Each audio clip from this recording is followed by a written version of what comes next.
আজকের ব্লগটা আমি এখান থেকে স্টার্ট করছি। তো hello everyone, welcome back to my channel. তো আজকে হচ্ছে উল্টো রথ। তো আজকে আমাদের বাড়িতে আমাদের জগন্নাথ প্রভুর জন্য কি হচ্ছে, কি করছি সারাদিন সবটাই তোমাদের সাথে এই ব্লগে শেয়ার করব।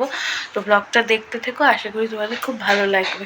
তো চলো ব্লগটা কন্টিনিউ করা যাক। দেখো সকাল থেকে আজকে বৃষ্টি হচ্ছে, রাস্তাঘাট পুরো ভিজে। এইদিকে দেখো নারকোল করে দিয়েছি আমি মাকে। এইদিকে ঠাকুরের ভোগ রান্না হচ্ছে।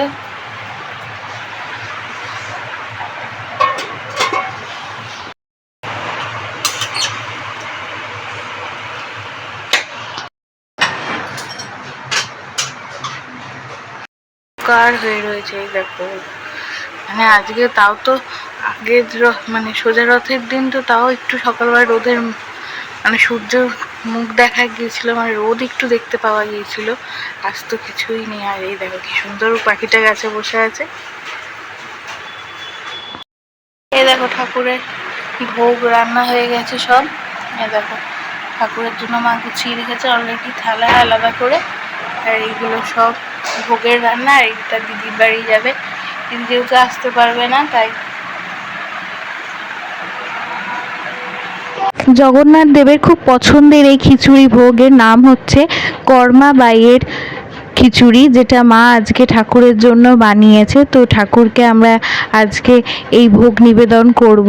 আর এই ভোগগুলো সব মা এখন একসাথে সাজিয়ে রেখেছে।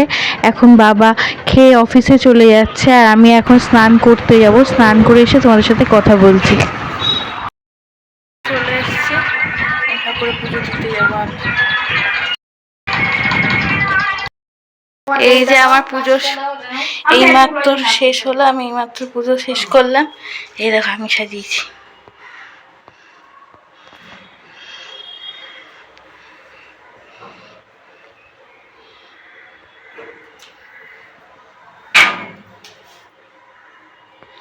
আমি নিজে হাতে করেছি আর ঠাকুরকে নিজে হাতেই সব কিছু সাজিয়েছি আগের দিনের মতনই।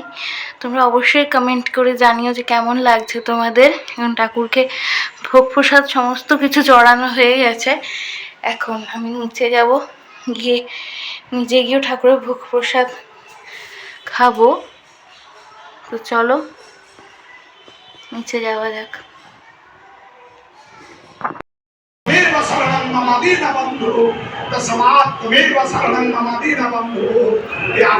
আমরা এখন জগন্নাথ দেবের রথযাত্রা দেখতে দেখতে ঠাকুরের ভোগ খাচ্ছে। আমাদের বাড়ির পুজো হয়েছে যে।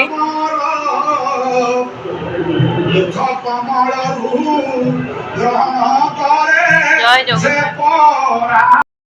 এখন সন্ধ্যা হয়ে গেছে, এই ঠাকুরকে আমি ধুনো দিয়ে ধূপ ঠুপ দিলাম। এই দেখো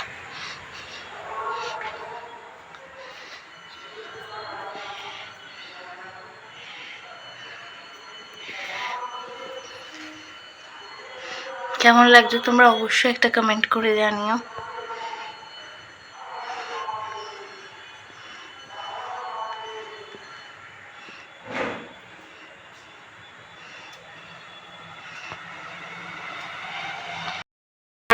সবাই ঠাকুরের প্রসাদ খাচ্ছি বসে। বিজেপিটা হেবি খেতে। এর ভিডিওটা এখানেই শেষ করছি। ভিডিওটা ভালো লাগলে অবশ্যই লাইক করো, কমেন্ট করো, ফলো করো, সাবস্ক্রাইব করো। দেখা হবে আবার অন্য কোনো ব্লগে। ততক্ষণের জন্য বাই।